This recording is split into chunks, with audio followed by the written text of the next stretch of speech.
وأوحى ربك إلى النحل أن اتخذي من الجبال بيوتا ومن الشجر ومما يعرشون ثم كلي من كل الثمرات فاسلكي سبل ربك ذللا.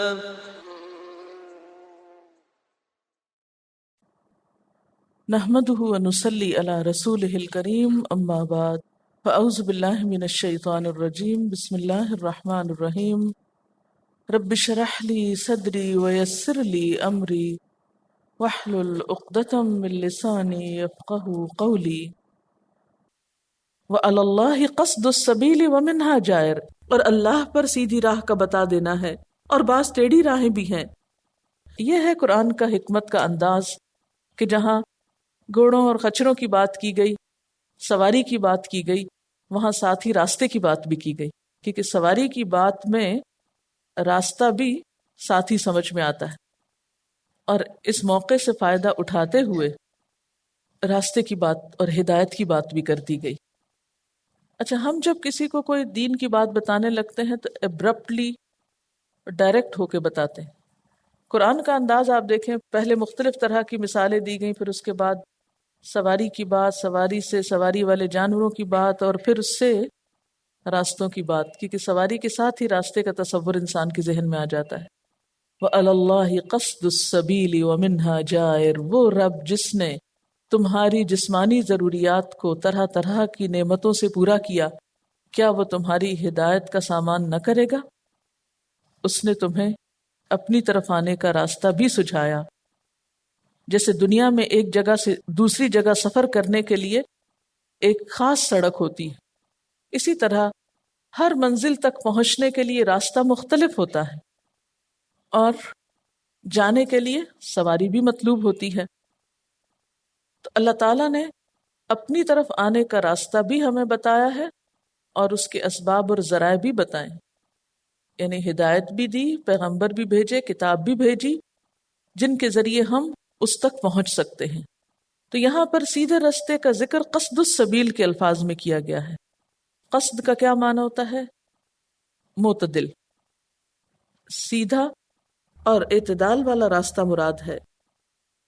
حق کا راستہ مراد ہے جو اللہ ہی کی طرف جاتا ہے اور اسی پر ختم ہوتا ہے۔ وَمِنْهَا جَائِرٌ، اور سیدھے راستے کے ساتھ ساتھ، سڑک کے ساتھ ساتھ پگڈنڈیاں بھی ہوتی ہیں، کچی سڑکیں بھی ہوتی ہیں، چھوٹے چھوٹے راستے بھی ہوتے ہیں، بعض اوقات شارٹ کٹس بھی ہوتے ہیں جن میں پڑھ کر انسان منزل تک پہنچنے کی بجائے راستہ بند کر لیتا ہے۔ تو یہاں پر آپ دیکھیے کہ سیدھے راستے کو اعتدال کے راستے سے تشبیہ دی گئی ہے۔ دوسری جگہوں پر اس کو ھذا صراط علی مستقیم اور ان ربی علی صراط مستقیم سے بھی تعبیر کیا گیا ہے۔ وَلَوْ شَاءَ لَهَدَاكُمْ أَجْمَعِينَ، اور اگر وہ چاہتا تو تم سب کو ہدایت دے دیتا، کوئی بھی نہ بھٹکتا، کوئی بھی پیچھے نہ رہتا، لیکن ایسا کرنا جبر تھا، اور جبر ظلم ہوتا ہے۔ اللہ نے ظلم نہیں کیا۔ بعض لوگ کہتے ہیں نا اللہ تعالیٰ ہمیں کیوں نہیں ہدایت دے دیتا، لیکن وہ ظلم نہیں کرنا چاہتا، اس لیے اس نے تمہیں اختیار دیا ہے کہ اختیار کو استعمال کرتے ہوئے اس تک پہنچو، اور طرح طرح کی نشانیاں کائنات میں پھیلا دیں کہ ان میں غور و فکر کر کے اپنے رب کو، خالق کو پہچانو۔ هو الذی انزل من السماء ماء، وہ اللہ وہ ذات ہے جس نے آسمان سے پانی اتارا۔ کس کے لیے؟ لکم، تمہارے لیے۔ اس پانی کا تم کیا کرتے ہو؟ منہ شراب، اس میں سے تم پیتے ہو، پینے کے کام آتا ہے۔ ومنہ شجر، اور اس سے درخت اگتے ہیں۔ شجر کا لفظ جو ہے اصلاً درخت کے لیے استعمال ہوتا ہے جس کا سٹیم ہوتا ہے، لیکن عربی زبان میں شجر کا اطلاق پھر ہر نباتات پر بھی ہوتا ہے۔ یہ طرح طرح کی نباتات جو جنگلوں میں اگ آتی ہیں۔ فیہ تسیمون، اس میں تم چراتے ہو، یعنی اس پانی کے ذریعے تمہاری پیاس بھی بجھائی، تمہارے درخت بھی اگائے، اور صرف تمہارے لیے نہیں، تمہارے جانوروں کے لیے غذا کا اہتمام کیا۔ تسیمون کا لفظ جو ہے اسامت ان سے ہے۔ اسامہ کس کو کہتے ہیں؟ جانور چرانے کو۔ اور خاص طور پر درختوں سے چرانا جو ہوتا ہے. قرآن پاک میں آتا ہے نا وَجَعَلْنَا مِنَ الْمَاءِ كُلَّ شَيْءٍ حَيٍّ، ہر زندہ چیز کو ہم نے پانی سے پیدا کیا. تو یہاں دراصل بارش کے فوائد بتائے جا رہے ہیں جو ہر شخص کے تجربے اور مشاہدے میں ہیں کہ کس طرح آسمان سے اترتا ہے. اچھا یہ صرف اتنا نہیں کہا کہ پانی برستا ہے یا بارش ہوتی، کیا کہا آسمان سے اتارا. ہاں اب آسمان سے زمین پر آتا ہے تو گویا آسمان اور زمین باہم کوآرڈینیٹ کرتے ہیں یا باہم ایک دوسرے سے تعاون کرتے ہیں، ایک دوسرے سے ہم آہنگ ہیں. انڈائریکٹلی میسج دیا جا رہا ہے کہ ان سب کا مالک بھی ایک ہی ہے. یعنی توحید کی طرف اشارہ ہے یہاں بھی. جو مالک زمین کا ہے وہی مالک آسمان کا بھی ہے. اگر زمین پہ شجر ہیں تو آسمان سے پانی لانے والا بھی وہی ہے. یمبت لکم، وہ اگاتا ہے تمہارے لیے، بہی، اس پانی کے ذریعے، الزرع، کھیتی، ہر طرح کے کھیت، والزیتون، اور زیتون، والنخیل، اور کھجور، والعناب، اور انگور، ومن کل الثمرات، اور ہر قسم کے پھل. ان فی ذلک لآیۃ لقوم یتفکرون، بے شک اس میں البتہ نشانی ہے اس قوم کے لیے جو غور و فکر کرتی ہو، غور و فکر کرنے والے لوگوں کے لیے. وسخر لکم اللیل والنہار، اور اس نے مسخر کیا تمہارے لیے رات اور دن کو. سخر لکم کا لفظ یہاں بار بار استعمال ہوگا تو سخر کا مطلب ہے تمہارے کام کا بنایا، تمہارے فائدے کا بنایا، ان چیزوں کو تمہارے بس میں کیا تاکہ تم ان سے فائدہ اٹھا سکو. تمہارے لیے رات اور دن کو مسخر کیا، یعنی رات اور دن بھی دراصل تمہاری خدمت میں ہیں. سوچو تو یہ سب کچھ تمہاری خدمت کر رہا ہے اور تم اس کی اطاعت اور عبادت کی بجائے اور چیزوں کی طرف مائل ہو گئے ہو. والشمس والقمر، سورج اور چاند، والنجوم، اور ستارے، مسخرات بامرہ، دوبارہ فرمایا اس کے حکم کے ساتھ مسخر ہیں، یعنی اپنے اپنے کام میں لگے ہوئے ہیں، تبھی تو تم ان کے ذریعے فائدے اٹھا سکتے ہو. ان فی ذلک لآیات لقوم یعقلون، بے شک اس میں البتہ نشانیاں ہیں ان لوگوں کے لیے جو عقل رکھتے ہوں.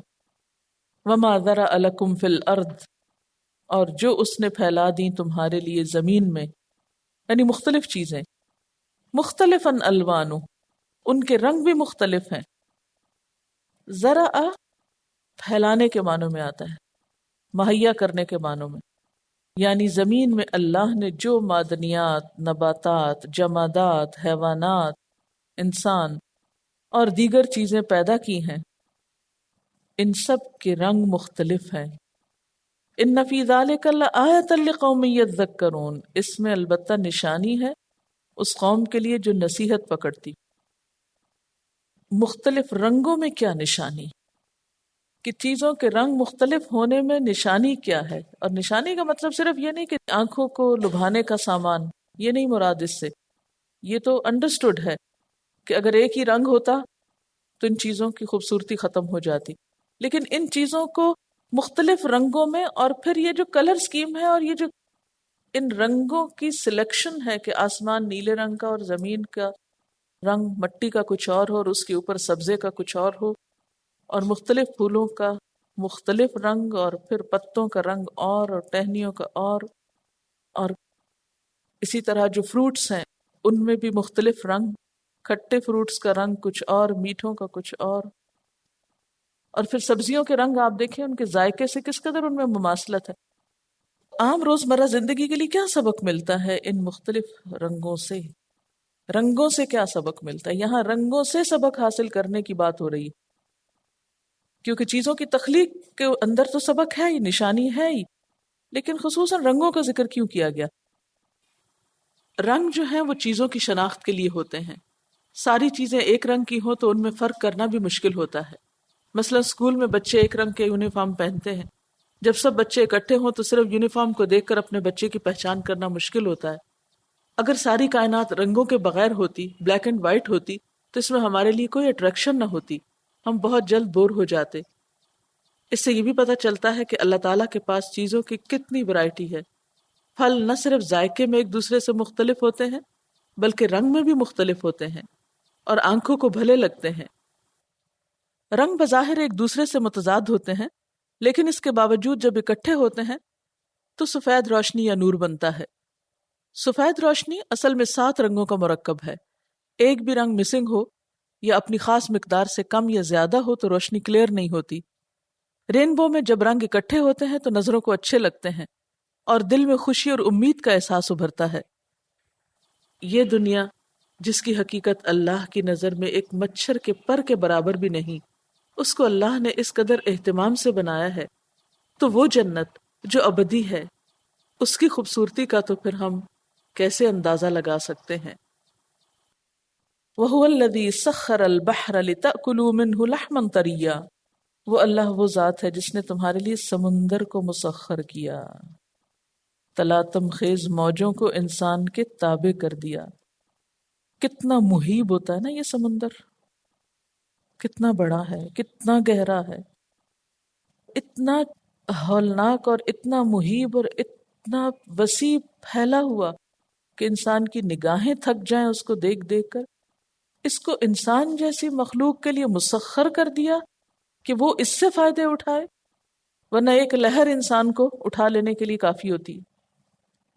اور اس کے فائدے کیا کیا یہاں بتائے گئے؟ نمبر 1، لِتَأْكُلُوا مِنْهُ لَحْمًا طَرِيًّا، کہ تم اس سے تازہ گوشت کھاؤ، حتیٰ کہ حالت احرام میں بھی مچھلی کے شکار کو حلال قرار دیا۔ نمبر 2، وَتَسْتَخْرِجُوا مِنْهُ حِلْيَةً تَلْبَسُونَهَا، تم اس سے زیورات نکالو جن کو تم پہنو،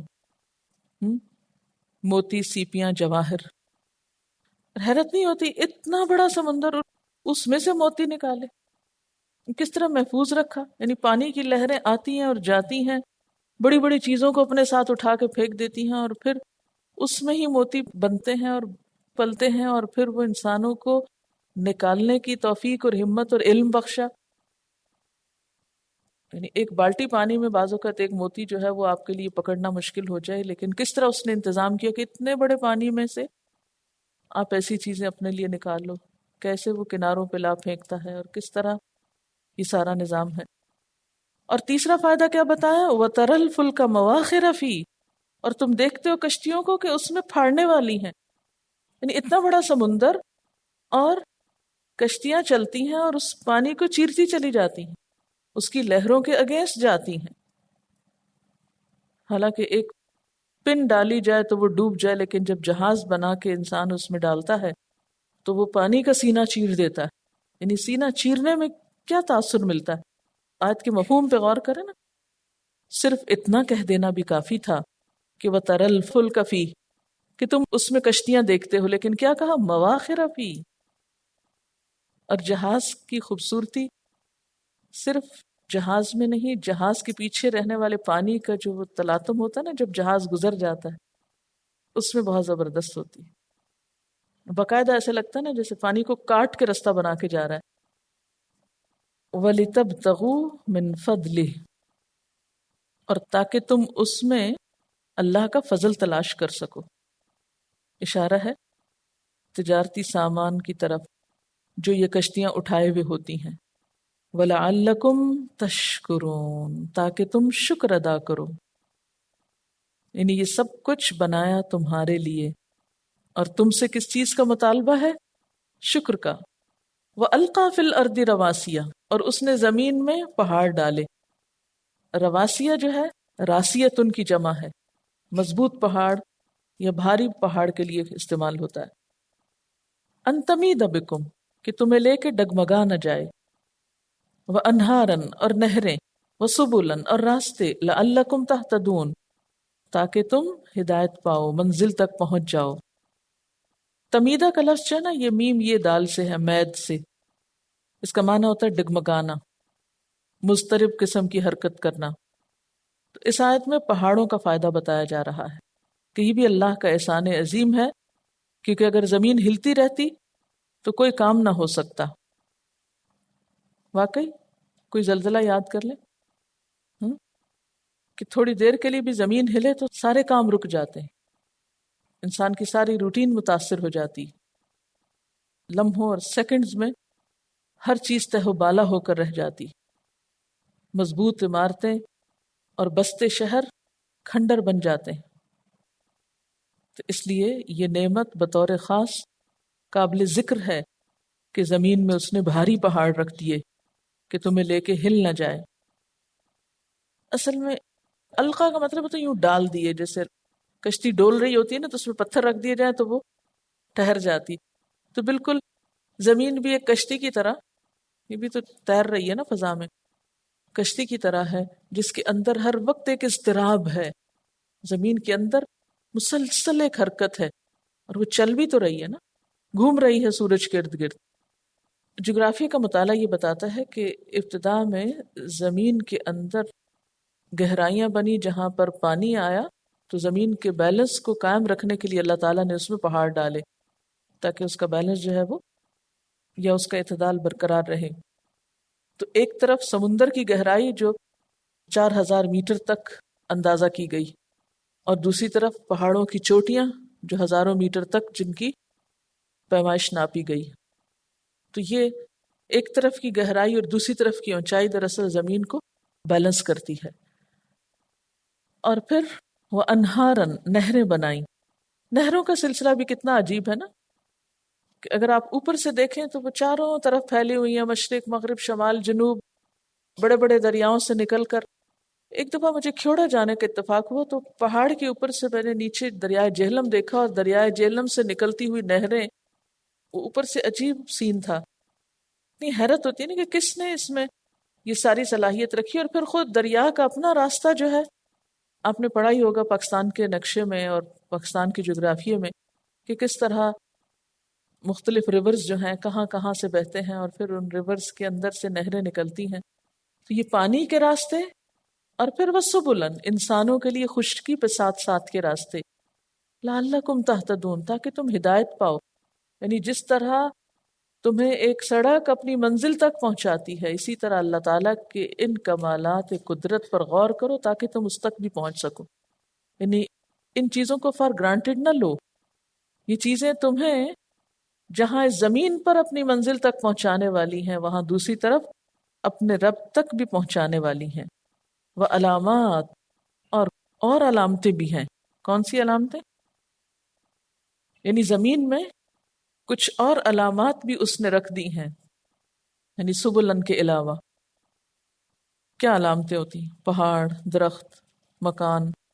مثلا آپ جب یہاں سے گھر جاتے ہیں یا کسی کے گھر، اپنے گھر کو تو انسان غور نہیں کرتا، لیکن کسی کے گھر جانے کے لیے جب کوئی راستہ بتاتا ہے تو کیا کہتے ہیں؟ آپ سیدھے چلتے جائیں، راستے میں ایک مکان آئے گا، ایسا اور ایسا ہوگا، وہاں سے رائٹ لے لیں، آگے جا کے فلاں چیز کا درخت ہوگا، وہاں سے بائیں لے لیں، پھر آگے جائیں گے تو ایک پانی کا آپ کو جھیل سی نظر آئے گی اس سے۔ تو یہ کچھ تو انسانی نشانات ہیں، مثلاً اسٹریٹس کے جو بورڈز وغیرہ ہوتے ہیں وہ بھی علامات ہوتی ہیں جو انسانوں کی بنائی ہوئی، اور آپ نے دیکھا ہوگا اکثر وہ آ کے اس کے اوپر اشتہار لگا دیتے ہیں، کبھی الیکشن کا موقع ہوتا ہے، کبھی کوئی اور، تو پتہ ہی نہیں چلتا کہ نیچے گلی کا نمبر کیا لکھا ہوا ہے اور سڑک کا نمبر کیا۔ لیکن کچھ نشان ایسے ہیں جو قدرتی ہیں، وہ عام طور پر کچھ اس میں سے پرماننٹ ہے، مثلا کوئی پہاڑی ہو، کوئی اونچی جگہ ہو، کوئی پانی کا اکٹھ ہو، یا کوئی درخت ہو پرانا، تو یہ سال ہر سال تک انسانوں کے لیے راستے پانے کے قدرتی نشان کے طور پر کام دیتے ہیں۔ اور شہروں میں تو یہ چیزیں مٹتی رہتی ہیں، لیکن جنگلوں اور صحراؤں میں جو راستے گزرتے ہیں ان میں خاص طور پر ایسی قدرتی علامتیں جو ہیں وہ بہت کارآمد ہوتی ہیں۔ وَبِالنَّجْمِ هُمْ يَهْتَدُونَ، اور قدیم زمانے سے انسان ستاروں کے ذریعے رات کو راہ پاتا ہے، یعنی دن کو کچھ علامتیں کام آتی ہیں اور کچھ علامتیں رات کے لیے ہوتی ہیں۔ اور آج بھی آپ جانتے ہیں کہ رات کے وقت خواہ بحری جہاز ہو یا ہوائی جہاز ہو، ان دونوں کو اپنی منزل تک پہنچنے کے لیے ستارے کام آتے ہیں۔ أَفَمَن يَخْلُقُ كَمَن لَا يَخْلُقُ، پھر کیا وہ جو پیدا کرتا ہے اور جو کچھ بھی پیدا نہیں کرتے، وہ دونوں برابر ہو سکتے ہیں؟ کیا پیدا کرنے والا اس کی طرح ہو سکتا ہے جو کچھ پیدا نہ کرے؟ اللہ نے ہی سب کچھ پیدا کیا اور کائنات میں ہر چیز اسی کی بنائی ہوئی ہے، ایک طرف خالق ہے، دوسری طرف مخلوق ہے جو خود پیدا کی گئی ہے اور اس نے کچھ پیدا نہیں کیا. ان دو کو تم برابر کیوں ٹھہراتے ہو؟ جیسے پہلے بھی میں نے ذکر کیا تھا نا کہ پہلے زمانے میں شرک ہوتا تھا بتوں کے ذریعے، پتھروں کو پوجنے کے ذریعے، لیکن آج ہم نے پتھروں کے بتوں کے علاوہ کچھ اور چیزوں سے بھی مروب اور متاثر ہو کر شرک کے نئے رنگ ایجاد کر لیے. آج کے دور میں غیر اللہ میں کیا کیا چیزیں شامل ہیں؟ کون سی چیز غیر اللہ میں شامل ہے آج کے دور میں جس پر بہت زیادہ بھروسہ کیا جاتا ہے؟ سائنسی تحقیقات ان سے اتنے مروب اور متاثر ہیں، جہاز بنانے والوں سے، گاڑیاں بنانے والوں سے، کہ ان کی ہر بات کو ماننے کو تیار ہے. اس کے برعکس اللہ کی بات، جس نے زمین و آسمان کی ہر چیز پیدا کی، اس کی بات مانتے ہوئے ہم کو ہچکچاہٹ ہوتی، شرم آتی. افلا تذکرون، کیا تم ہوش میں نہیں آتے؟ کیا تم کو سمجھ نہیں آتی؟ وَإِن تَعُدُّوا نِعْمَةَ اللَّهِ لَا تُحْصُوهَا، اگر تم اللہ کی نعمتوں کو گننا چاہو تو گن نہیں سکتے. ان اللہ لغفور الرحیم، بے شک اللہ تعالی غفور الرحیم ہے. یعنی یہ تو چند ایک نعمتوں کا ذکر ہے، اس کے علاوہ بھی اتنا کچھ ہے جس کا تم احاطہ ہی نہیں کر سکتے، شمار ہی نہیں کر سکتے.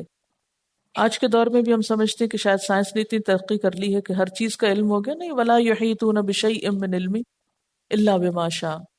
بہت سی چیزیں ڈائریکٹلی ہم کو فائدہ پہنچا رہی ہیں اور بہت کچھ انڈائریکٹلی، لیکن جو لوگ اس کے باوجود شرک کرتے ہیں، اللہ ان کو بھی رزق دے رہا ہے اور اپنی رحمت کے ساتھ ان کو اپنی طرف آنے کا موقع بھی اور مہلت بھی دے رہا ہے.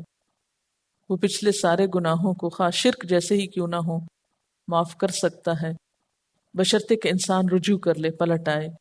واللہ یعلم ما تسرون وما تعلنون، اور اللہ جانتا ہے جو کچھ تم چھپاتے ہو اور جو کچھ تم ظاہر کرتے ہو.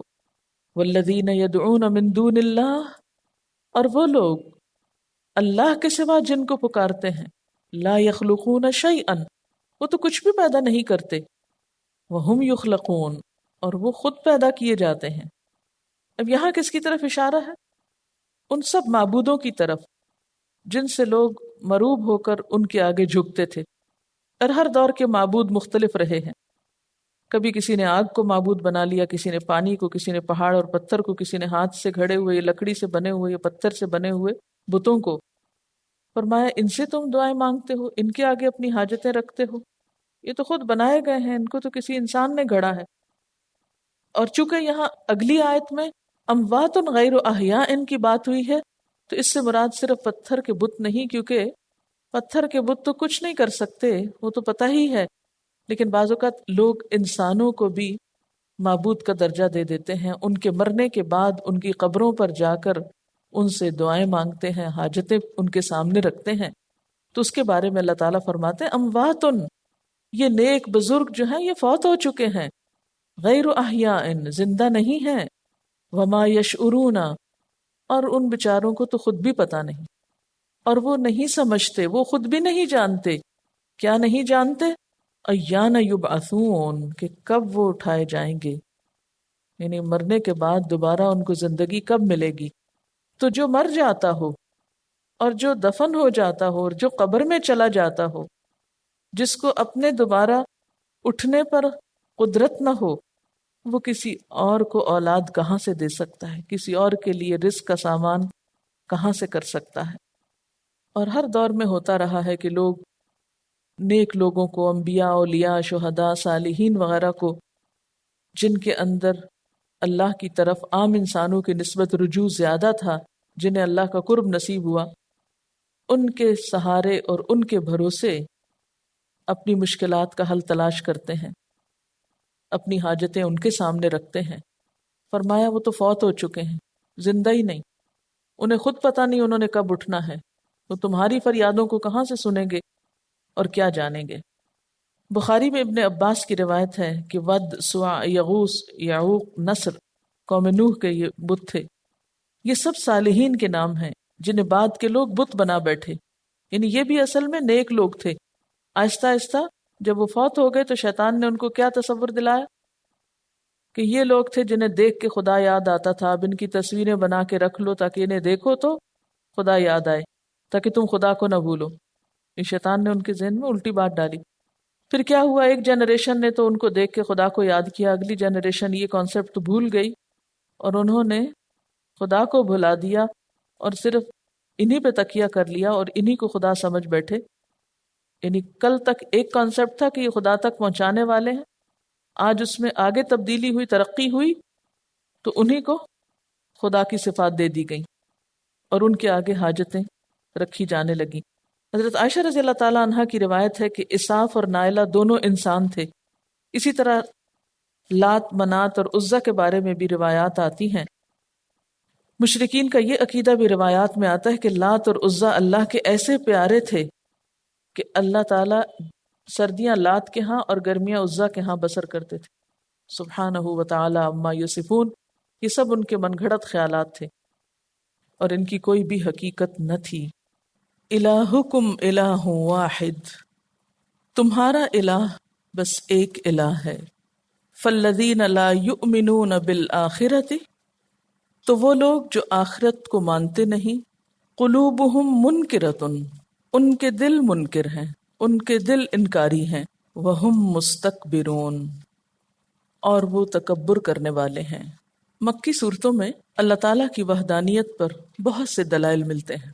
گزشتہ آیات میں کائنات کی کچھ نشانیوں کو بطور گواہ بنا کر پھر یہی بات دہرائی گئی کہ الہکم الہ واحد، تمہارا الہ معبود ایک ہی ہے۔ اور ایک الہ کا ماننا مشرکین کے لیے سب سے مشکل کام تھا۔ وہ کہتے تھے اجعل الآلہۃ الہا واحدا ان ھذا لشیء عجاب، کہ اس شخص نے سب الہوں کا بس ایک ہی الہ بنا دیا، یہ تو بہت عجیب بات ہے۔ ان کے نزدیک الہ کا ایک ہونا بہت عجیب معاملہ تھا۔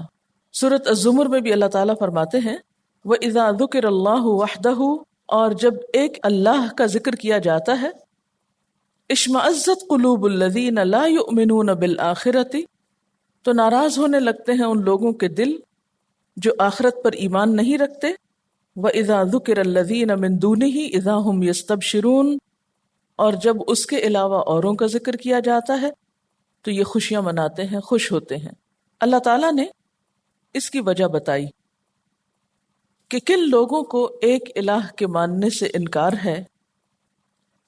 نمبر ایک تو وہ لوگ جو آخرت کو نہیں مانتے، تو گویا دوسرے لفظوں میں آخرت پر ایمان اللہ تعالیٰ کے مقام اور اس کی حیثیت کو بھی درست کرتا ہے انسان کے اندر، کیونکہ جس کو کل جواب دہی کا احساس ہے وہ سنجیدہ ہو جاتا ہے۔ جس انسان کو اپنی آخرت کا فکر ہو جائے اس کے اندر سنجیدگی آ جاتی ہے، وہ باتوں کو زیادہ گہرائی سے سمجھنے کی کوشش کرتا ہے۔ پھر ساتھ ہی فرمایا کہ قلوبہم منکرۃ، ان کے دل نہیں مانتے، یہ دلوں کی بیماری ہے۔ دل کیوں نہیں مانتے؟ کیونکہ دل خواہشات کا مجموعہ بنے ہوئے، ان کے دل اپنی خواہشات کی پیروی کرنا چاہتے ہیں۔ اور کیا وجہ ہے؟ وہم مستکبرون، وہ تکبر بھی کرتے ہیں۔ تو گویا اللہ کو ایک ماننے میں، توحید کے اقرار میں تین چیزیں حائل ہیں: آخرت کا انکار، دلوں کا انکار اور تکبر۔ اور تکبر کی تعریف ہی یہی کی گئی، غمط الناس و بطر الحق، لوگوں کو حقیر سمجھنا اور اس کے علاوہ حق کا انکار کر دینا۔ اور استکبار کا مطلب کیا ہے؟ کہ اپنے آپ کو بڑا سمجھتے ہوئے صحیح اور حق بات کا انکار کر دینا۔ گویا یہ دنیا کی زندگی کو ہی اصل زندگی سمجھتے ہیں، دنیا میں ہی اپنی ساری خواہشات کو پورا کر لینا چاہتے ہیں، اور انہیں اپنے سوا کوئی اور بڑا نظر نہیں آتا کہ جس کی بات کو یہ سمجھیں یا مانے۔ وآخر دعوانا ان الحمد للہ رب العالمین۔ سبحانک اللہم و بحمدک نشہد ان لا الہ الا انت نستغفرک ونتوب الیک۔ والسلام علیکم ورحمۃ اللہ وبرکاتہ۔